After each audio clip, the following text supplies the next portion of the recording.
su actividad intrínseca de la célula. Puede producir un efecto o puede inhibir el efecto.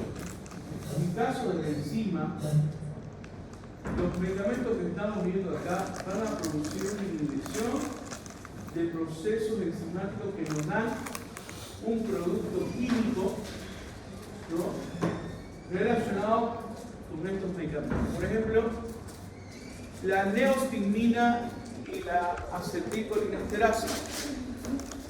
Este medicamento, por ejemplo, ¿qué es lo que hace? Al bloquear la acetilcolinesterasa va a producir aumento de la acetilcolina en los espacios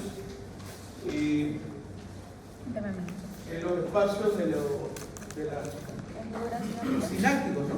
En los espacios sinápticos. Entonces, cuando nosotros inhibimos a la acetilcolinesterasa, este es el botón presináptico, hendidura sináptica y membrana postsináptica. Vamos a aumentar, si inhibimos la degradación de la acetilcolina. ¿Cómo se degrada la acetilcolina? Colina y acetilcolina. Acetato y colina. Los dos vuelven al botón presináptico para de nuevo producir la acetilcolina. ¿Ok? Ahora, los receptores de acetilcolina. Tenemos receptores preganglionares y postganglionares. Todos los receptores preganglionares son de acetilcolina, tanto simpáticos como parasimpáticos. Pero no así postganglionares. Postganglionares, el parasimpático es la acetilcolina y postganglionares simpáticos son las catecolaminas. ¿Cuáles son las catecolaminas? Noradrenalina, serotonina, ¿qué va? Dopamina, muy bien. ¿Qué va? Adrenalina, nora, adrena, cero, dopa. Esas son endógenas, ¿no? Entonces tenemos los receptores que son, en este caso, los receptores de acetilcolina. ¿Cuáles son los receptores de acetilcolina?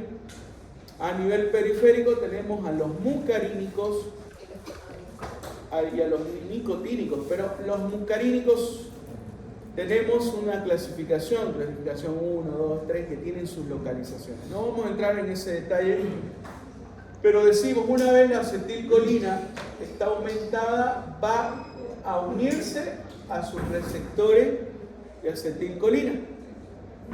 Estos van a producir una acción en la membrana celular, van a producir ya sea un potencial de acción, ¿no?, o van a producir una inhibición, dependiendo del lugar donde estén. ¿Listo? ¿Hasta aquí estamos bien?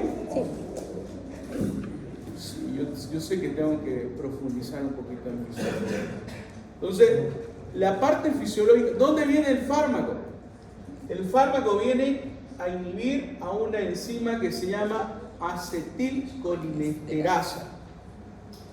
La bloquea y va a producir un aumento de la acetilcolina y va a unirse la acetilcolina más tiempo en estos receptores. ¿En qué patología podemos utilizar? Una patología que se llama miastemia grave. ¿Se acuerdan que les dije? Y me dirán, ¿es frecuente la miastemia grave? Yo he visto varios casos de miastemia grave, ¿no? Bueno, pero conocer la enzima es muy importante. A ver, la ciclooxigenasa. ¿Se acuerdan? ¿Qué dijimos en la anterior clase? La membrana celular viene a ser esta. La formación de ciclooxigenasa. Fármacos.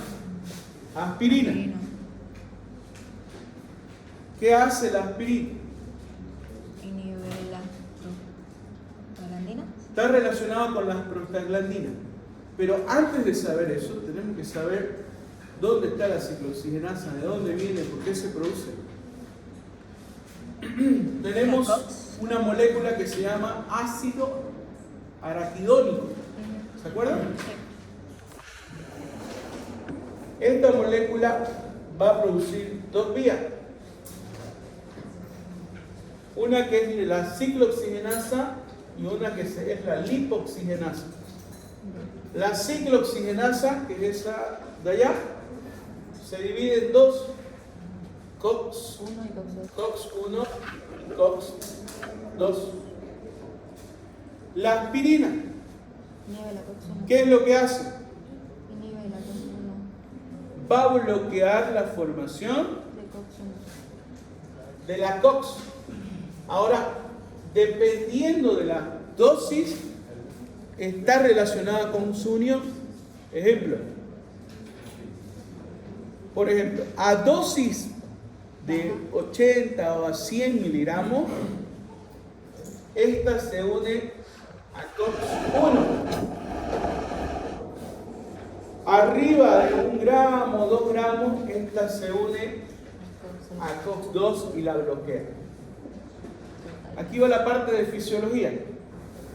¿Qué hace COX1? Fisiológicamente normal.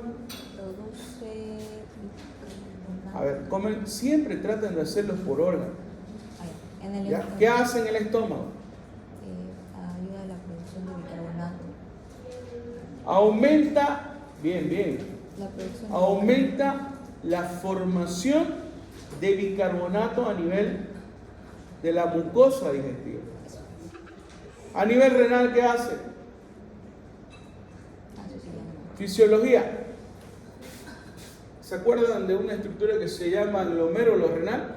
Sí. El glomérulo renal tiene una arteria que entra y una arteria que sale.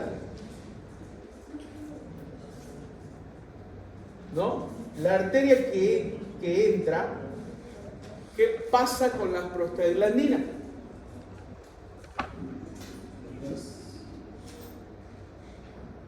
Hablen.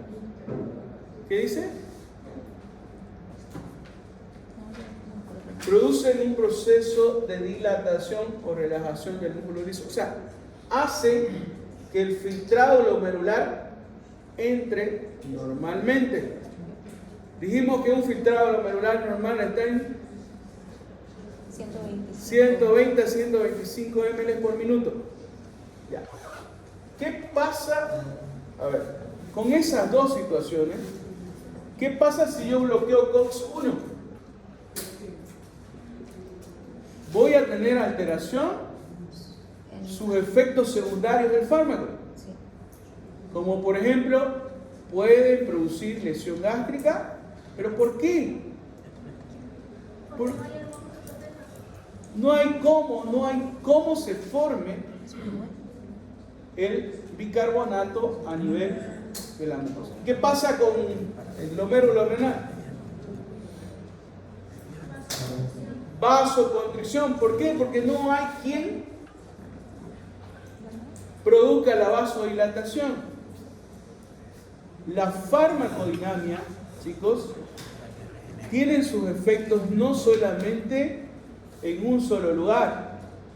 No se une en un receptor solamente. Se une a varios receptores y no son muy específicos en algunas situaciones. ¿Han visto? Nosotros podemos tener este efecto.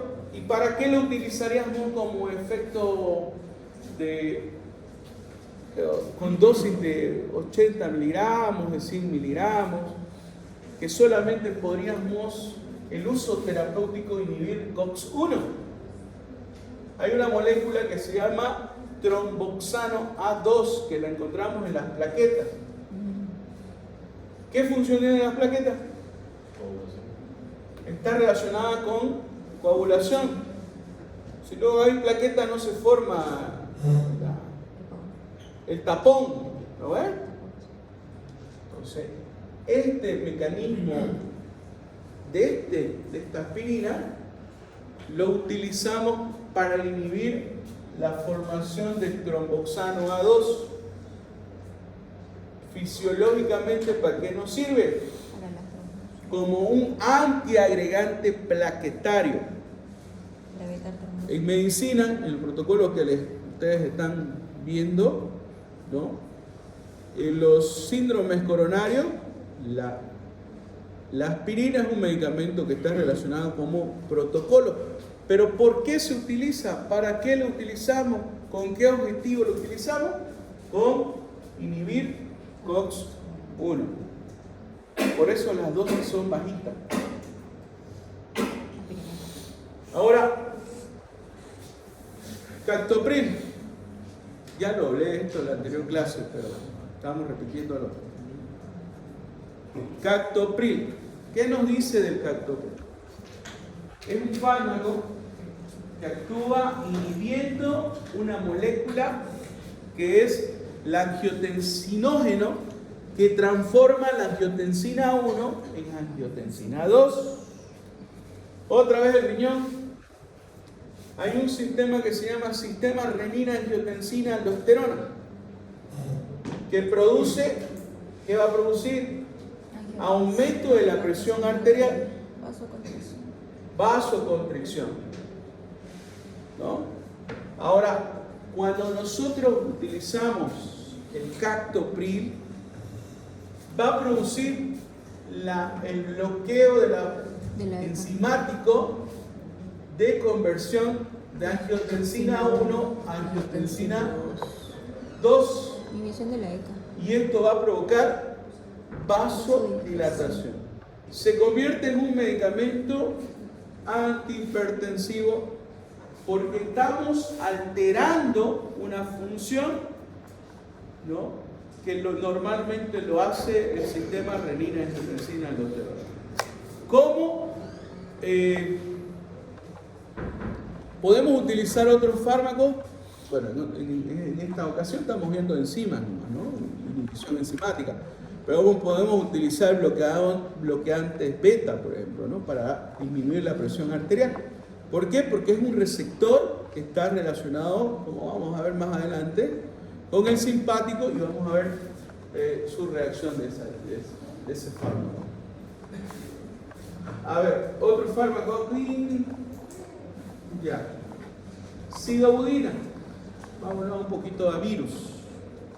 ¿Qué hace la sidobudina? Bloquea lo que es la transcriptasa inversa. Y ustedes me decían, doctor, no sé, uno de sus compañeros de ustedes me decía, ¿cuál es el mecanismo de un virus para entrar a la célula? Sidobudina. Un virus puede ser ARN o puede ser ADN. En el caso del VIH es un retrovirus, es un ADN.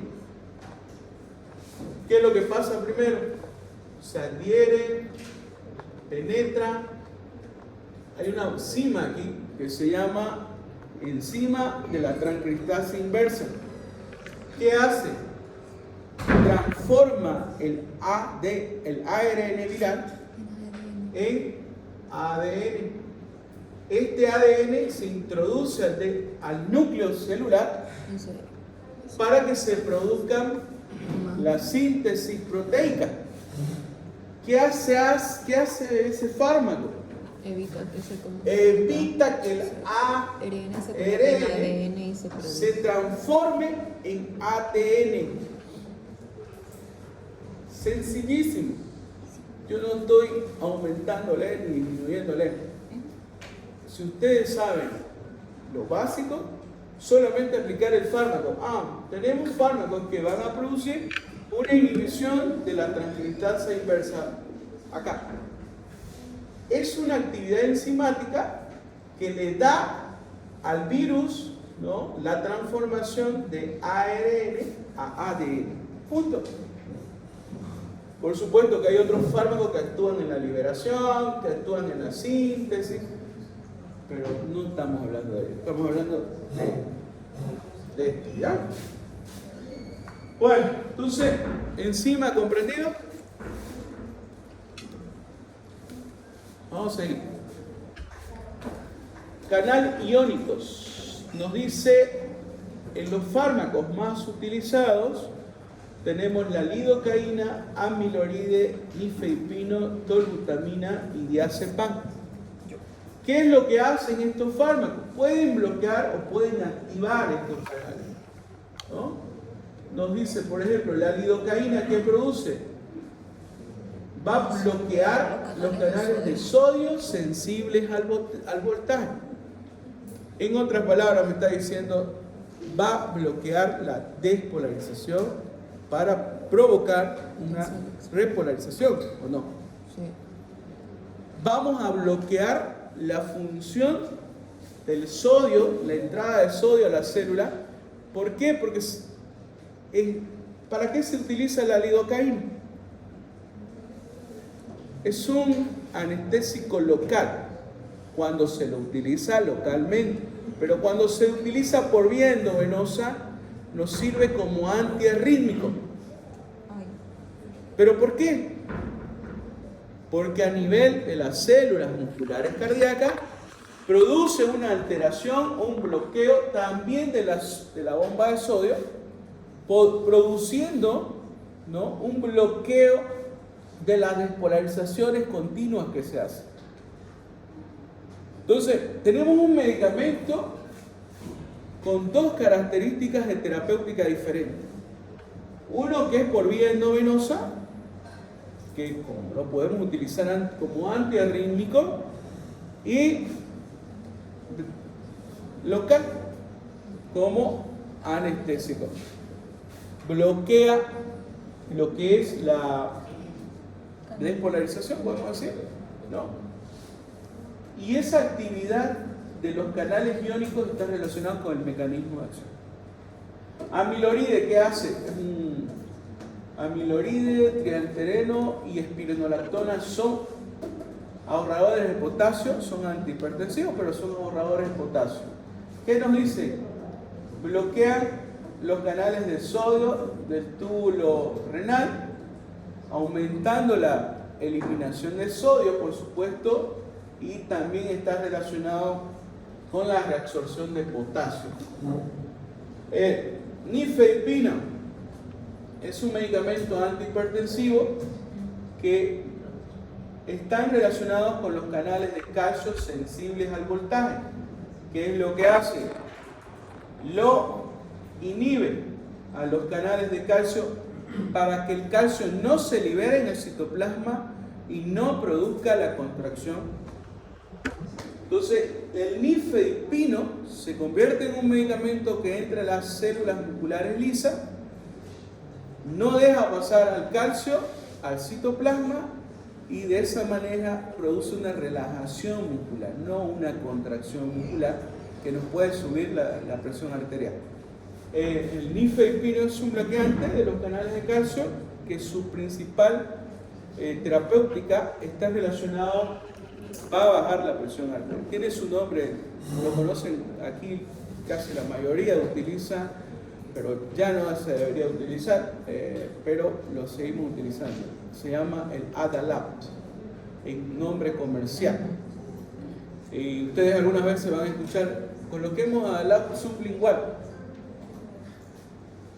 Eso es para bajar la presión, la baja muy rápido, es por eso que ya no se está tomando de primera elección.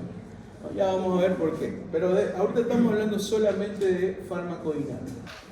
Talbutamida, otro medicamento, canales sensibles al potasio, sensibles a ATP, y esto está relacionado, por ejemplo, a medicamentos que van a liberar, por ejemplo, insulina en las células beta. El diazepam, ¿qué es lo que hace?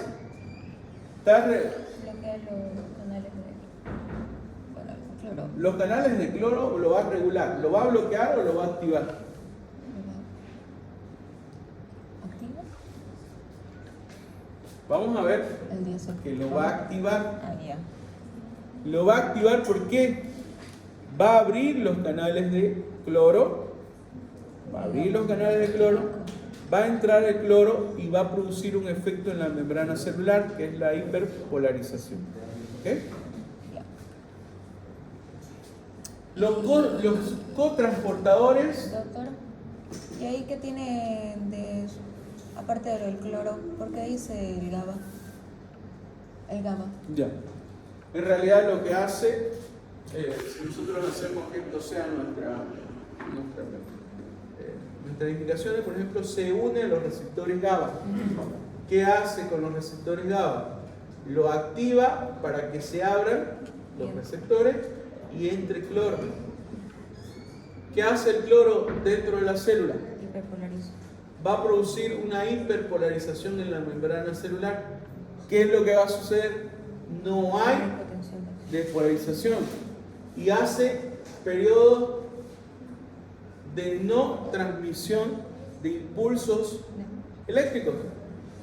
Lo que hace el bloqueo del diazepam. Lo que hace el diazepam es una molécula, la benzodiazepina, ¿no?, que actúa en los receptores GABA produciendo apertura de los canales de cloro, ¿no? Sencillo, lo vamos a ver si... En los cotransportadores tenemos al omeprazol, la digoxina, furosemida, probenecid, reserpina y amitriptilina. A ver, vamos a los más conocidos. Omeprazol, por ejemplo, inhibe la bomba de protones en las células parietales. Nos dice, ¿no?, que va a bloquear la bomba de hidrogeniones ATPasa en las células parietales. ¿Qué hace las células parietales? Produce la formación de ácido clorhídrico y factor intrínseco. Bueno, entonces tenemos al medicamento que actúa inhibiendo a este cotransportador que es el transportador de hidrogenio. Digoxina se une a las células cardíacas produciendo bloqueo de sodio, potasio, ATPasa. Pero en realidad, cuando bloqueamos a esta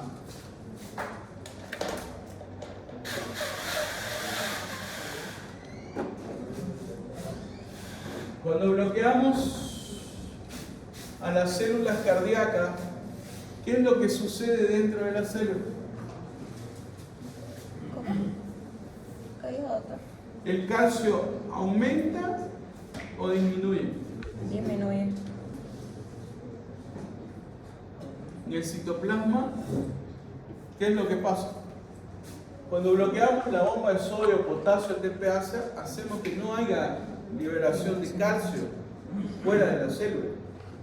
Lo que causa es aumento del calcio citoplasmático. Porque no hay liberación, no hay. ¿No? ¿Y qué es lo que pasa?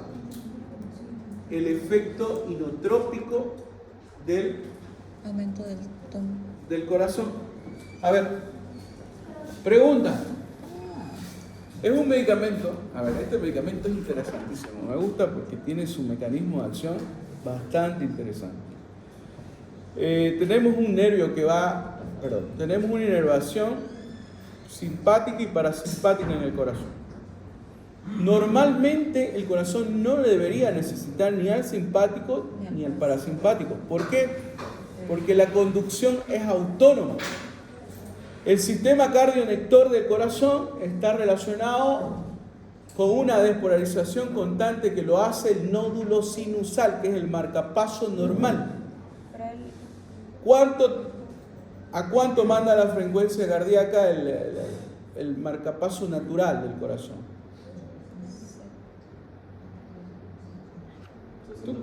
60 a 100 latidos por minuto. ¿Okay?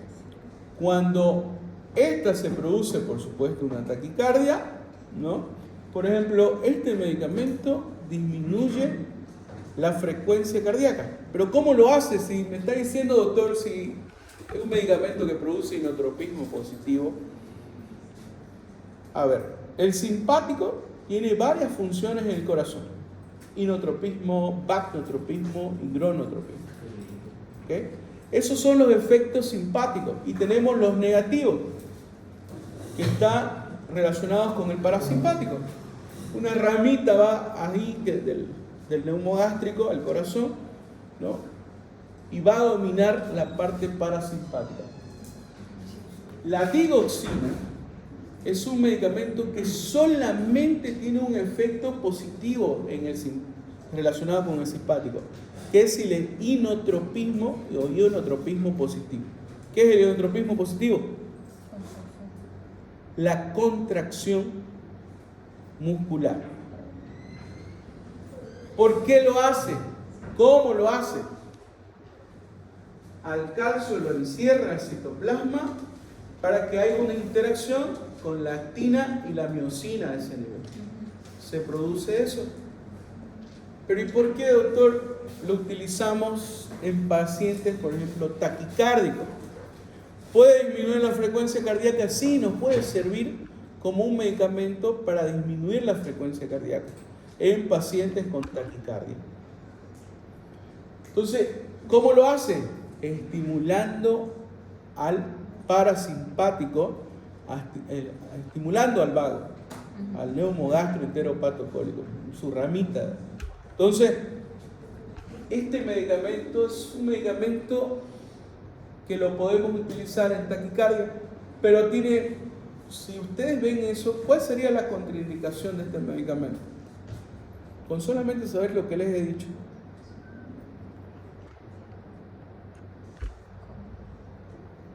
¿Se le puede dar a un paciente con frecuencia cardíaca de 45? Lo mandamos a la lona. Le producimos un paro, bradicardia, y es un medicamento que no nos sirve en pacientes con bradicardia. Es un buen inotrópico, uno de los mejores que hay, porque la mayoría de los pacientes que ustedes van a ver todavía, aunque me digan, doctor, eso en los protocolos no hay. La digoxina ya dejó de utilizarse hace mucho tiempo en otros países, pero nosotros la tenemos todavía y la seguimos utilizando porque es un medicamento que nos sirve de mucho. Es un medicamento que lo tenemos, ¿no?, en nuestras farmacias en cualquier nivel que tengamos. Entonces, la digoxina sigue utilizándose en nuestro medio, por supuesto. No es un medicamento de protocolo de primera elección, por supuesto que no. La furosemida. ¿Qué hace la furosemida? Es un medicamento diurético. ¿Pero cómo es diurético? ¿Por qué es diurético? Inhibe los cotransportadores sodio-potasio 2-cloros, que hace que se elimine sodio y agua a niveles de los túbulos contorneados, en la asa Henle gruesa, ¿no? ¿Dónde está asa Henle, no? Ascendente, ¿no? ¿Dónde va a actuar la furosemida? El efecto de la furosemida, si yo les digo, la furosemida puede producir efectos relacionados a su efecto primario. Si elimina potasio, ¿cuál va a ser su efecto secundario más frecuente? Hipopotasemia. ¿Puede disminuir el sodio también? Sí. ¿Puede disminuir los líquidos? También. Entonces, un paciente que querramos nosotros tener la terapéutica de disminuir los volúmenes, por ejemplo, que tenemos, están relacionados a la furosemida. No vamos a hablar de la terapéutica, pero del mecanismo de acción sí.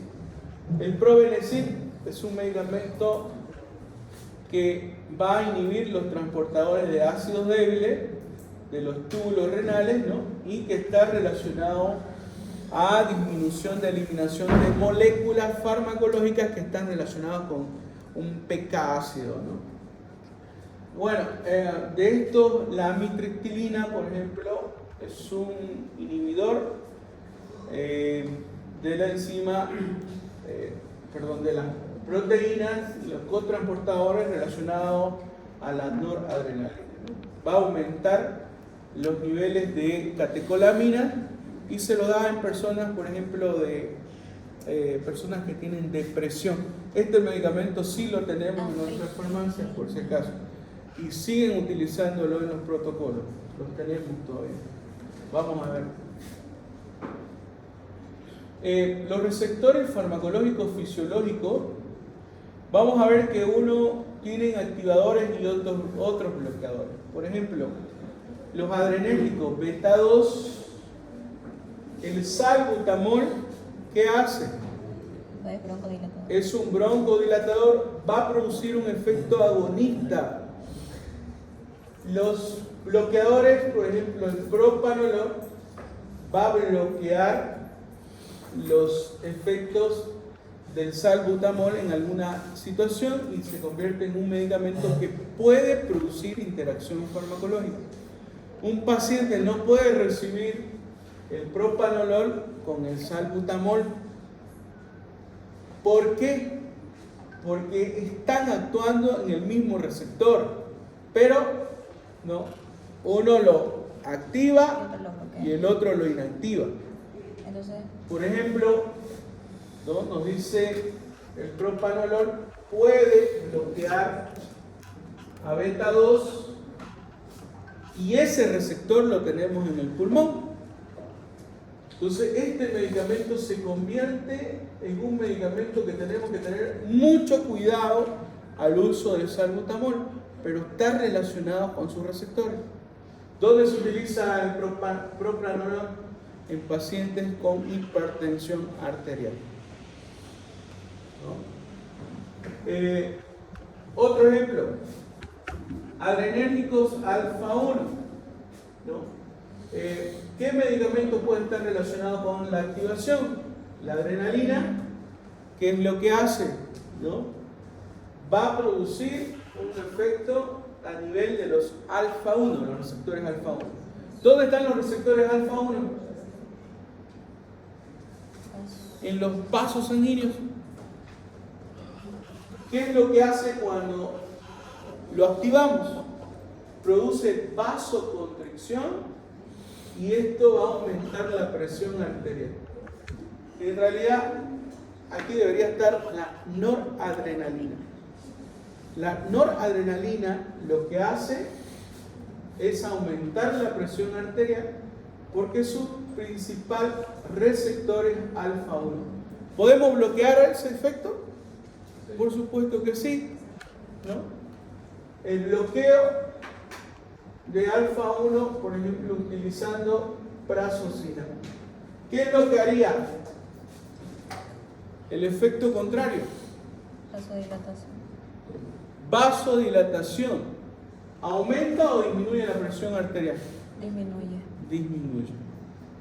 Este medicamento lo damos para ese tipo de situación. Disminuye la presión, aunque no es un tratamiento de primera elección para la hipertensión arterial, nos puede servir en algún momento para él. ¿Entendido? Estamos bien, ¿no? Voy a hacer con calma esto porque yo sé que tenemos problemas en oficio y hay que hacerlo lo más chico posible, lo más entendible.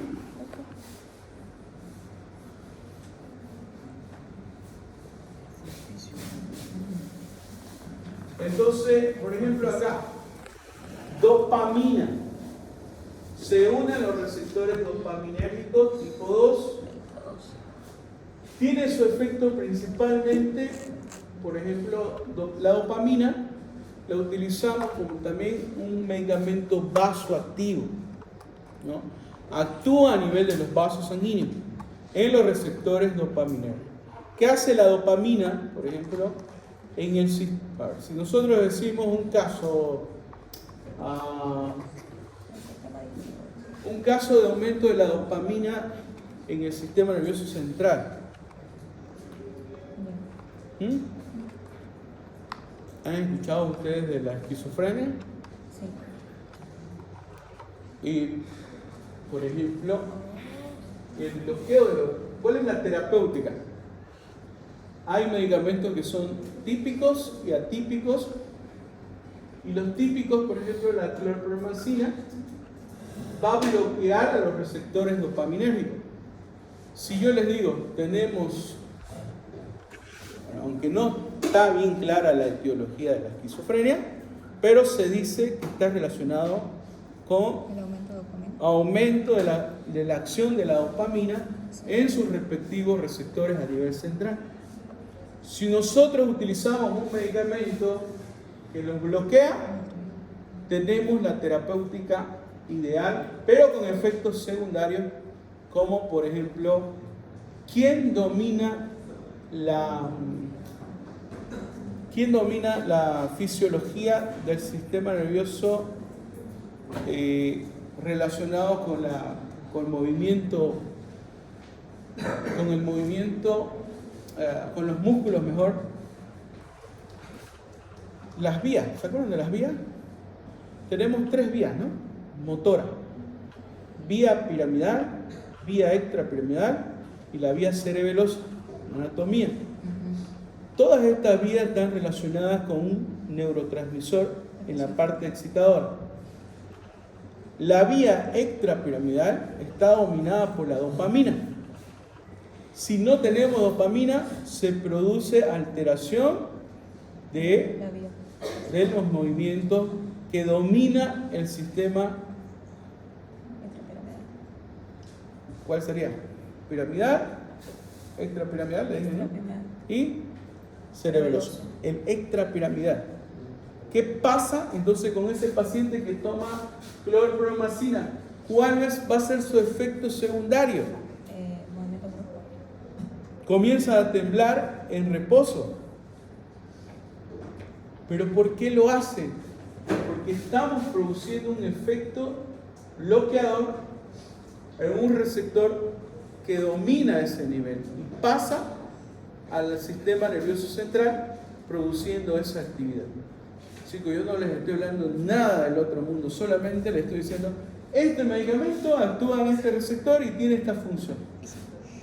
Pero estamos repitiendo otra vez la fisiología normal, ¿no? Piramidal, extrapiramidal y cerebeloso. Extrapiramidal, dopaminérgico, dominio dopaminérgico. Piramidal, ¿cuál neurotransmisor está relacionado? La acetilcolina. Ya, está bien. Con sus receptores, por supuesto, a ese nivel. No. Entonces, vemos también histaminérgicos tipo 1, ¿no? Activadores farmacológicos no tenemos, pero, por ejemplo, ¿qué nos puede producir una alergia? Hace ratito me decían, doctor, yo soy alérgico a los AINES. Cualquier AINES por vía oral me puede producir alergia. ¿Puede ser un medicamento, una sustancia que produzca una reacción de la liberación de histamina? Sí lo puede hacer, ¿no? Y tenemos al fármaco bloqueador que se relaciona principalmente con el uso de difenhidramina, ¿no? La difenhidramina, clorfeniramina. Entonces, tenemos varios fármacos, varias sustancias químicas que están relacionadas con bloqueo, ¿no? H2, ¿dónde están los receptores H2?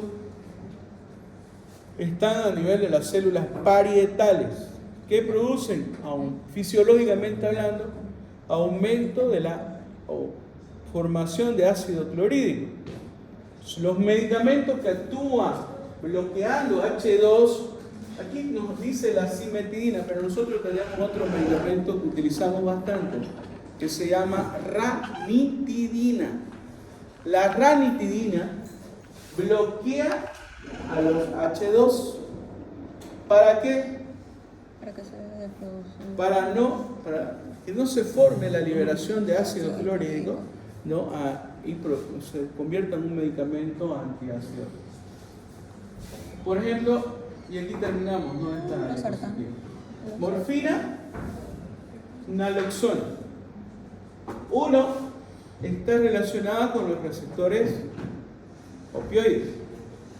¿Y el losartán? El losartán, la activación del losartán está relacionada con el sistema renina, angiotensina y aldosterona. El losartán bloquea la unión del receptor de la angiotensina 2 con el vaso sanguíneo.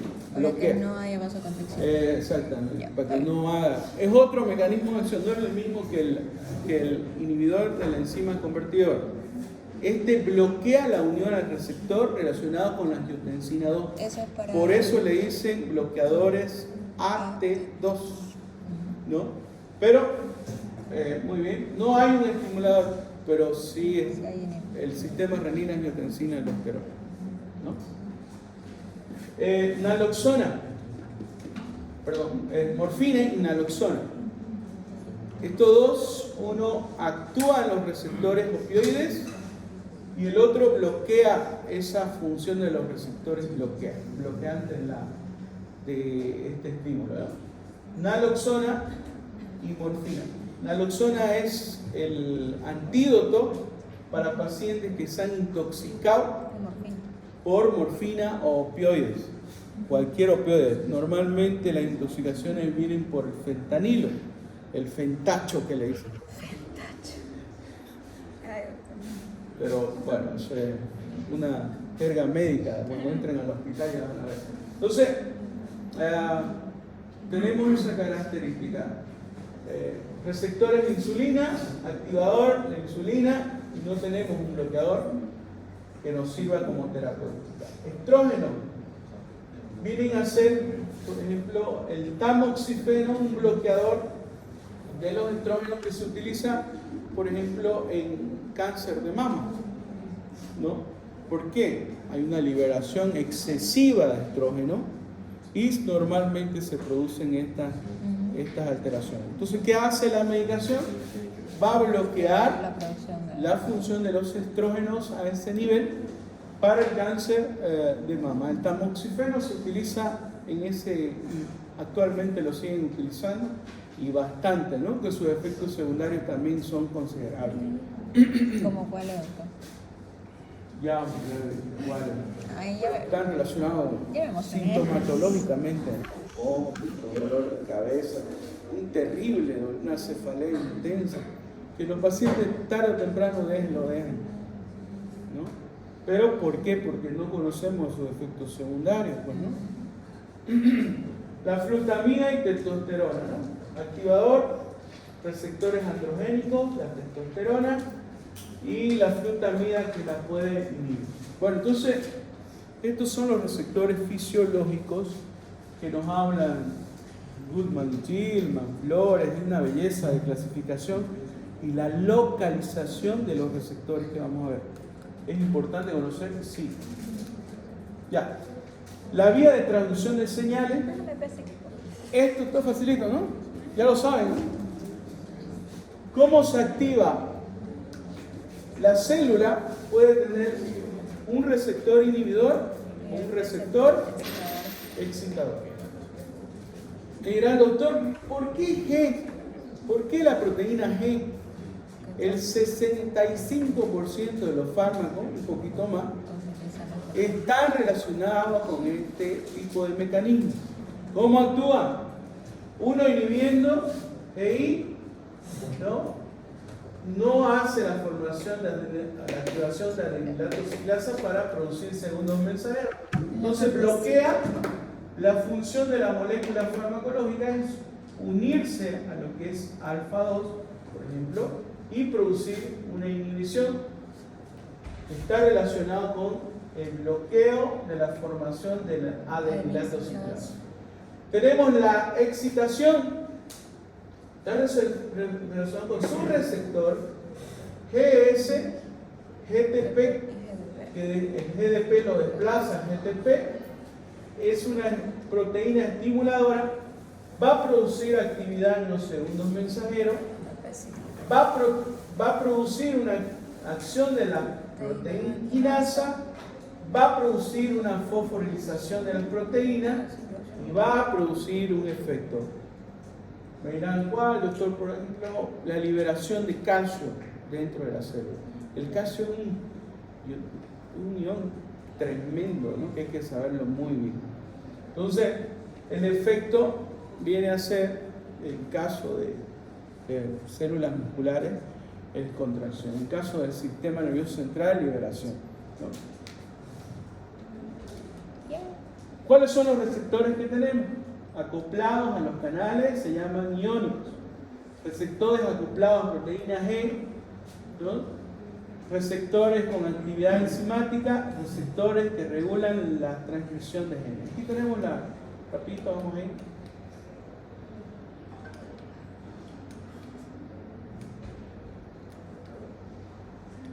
Canales iónicos, esto está determinado por un mecanismos que se llaman inotrópicos, ¿no? Esto no hay segundos mensajeros, directamente está relacionado con la concentración iónica, ¿no? A través de los receptores actúan neurotransmisores, unión a ligandos receptores, abren y cierran canales. Es como decía, ¿cómo viene el diazepam? Viene el receptor GABA, se une, lo abre, entra cloro y produce una actividad de hiperpolarización, lo que produce que no haya nuevos estímulos de despolarización. Eso es lo que hace el diazepam. Proteína G, bueno, ya hablamos, tenemos diferentes tipos de proteínas G, GI, GQ, GS, ¿no? Entonces, uno estimulan, GS estimula, GQ estimula igual y GI inhibe. Actividad enzimática, tenemos dos estructuras muy importantes. Un dominio extracelular, donde la molécula se une con el receptor correspondiente, y un dominio catalítico intracelular, donde tiene efecto lo que hablamos hace ratito, ¿no? Podemos bloquear este efecto, por supuesto, también. Receptor de tirosinquinasa, ¿qué es lo que hace? Son ligandos de la proteíncinasa, receptores como moléculas peptídicas. Tenemos varios ejemplos, por ejemplo, factor de crecimiento, insulina, epidérmico, factor derivado de plaquetas, que están relacionados a la activación de los receptores tirosinquinasa. Tenemos también receptores de segundos mensajeros, pertenecen a la familia de los péptidos, y uno de ellos nos habla del péptido natriurético auricular. ¿Se acuerdan de ellos, no? No tenemos esas moléculas farmacológicas todavía, pero Brasil, Argentina, por ejemplo, hay estimuladores e inhibidores de esto. Entonces, por lo menos saber lo básico de esto, ¿no? Secretado por el atrio cardíaco, si la presión aumenta, decimos que tienen la activación de la guanilciclasa, que se localiza principalmente a nivel renal en sus receptores, ¿no? ¿Qué es lo que hace? Estimulación de la secreción de agua y sodio. En pacientes hipertensos, por ejemplo, se le da ya esta molécula, pero no la tenemos aquí todavía en Bolivia, ¿no? Y los receptores de transcripción están relacionados con el medicamento, entra a la célula del citoplasma y entra al núcleo para producir la síntesis proteica, ¿no?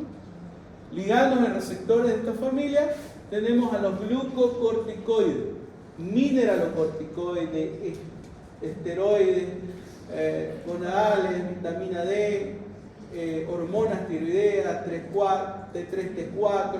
Tenemos tratamiento para hipotiroidismo, la levotirosina, por ejemplo, ¿no? De esta manera entra a la célula y tiene su acción de esta manera, ¿no? Entonces, ¿cuáles más? Retinoides, retinol, vitamina A, tretinoína, isotriptonina, son capaces de entrar de esta manera y producir un efecto, un mecanismo. Ahora, tenemos sustancias que son inductores enzimáticos. ¿Qué hacen esos inductores? Todo inductor está relacionado con el metabolismo del citocromo P450. Cualquier fármaco que tenga una actividad ahí y nosotros damos estos medicamentos, tenemos la posibilidad de producir una disminución de la concentración del fármaco y no así su activación. Ejemplo, no sé si les hablé de esto. A ver, paciente en gestación, paciente de 18 años, convulsiona desde los 14 años, le dan un medicamento que se llama fenobarbital. Viene a su consulta y les dice: doctor, necesito cuidarme, necesito cuidar. Ustedes agarran y le dan un medicamento relacionado con una hormona, ¿ok? Al mes viene y le dicen: doctor, estoy embarazada. ¿Qué pasó?